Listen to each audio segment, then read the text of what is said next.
নিহত ভক্তের পরিবারকে ৩৫ লাখ টাকা সহায়তার ঘোষণা আল্লু অর্জুনের।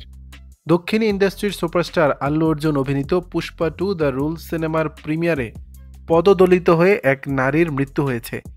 এ ঘটনায় গুরুতর আহত হয়েছেন ওই নারীর ৯ বছর বয়সী ছেলে। হায়দ্রাবাদে সিনেমার হলের বাইরে ঘটে যাওয়া এই মর্মান্তিক ঘটনায় দুঃখ প্রকাশ করেছেন আল্লু অর্জুন। শুক্রবার সোশ্যাল মিডিয়ায় এক ভিডিও বার্তায় তিনি জানিয়েছেন, নিহত নারীর পরিবারের পাশে দাঁড়াবেন।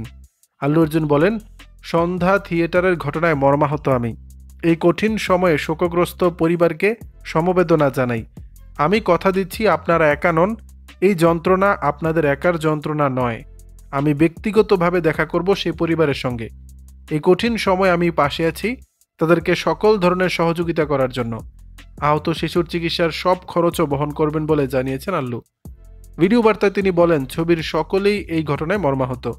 নিহতের পরিবারের নিরাপত্তার কথা ভেবেই তাদের পাশে দাঁড়াতে ২৫ লাখ রুপি, যা বাংলাদেশি মুদ্রায় প্রায় ৩৫ লাখ টাকা সহায়তার সিদ্ধান্ত নেওয়া হয়েছে।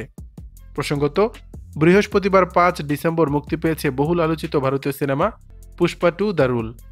দর্শক, বিষয়টি নিয়ে আপনাদের মতামত জানাবেন নিচের কমেন্ট বক্স।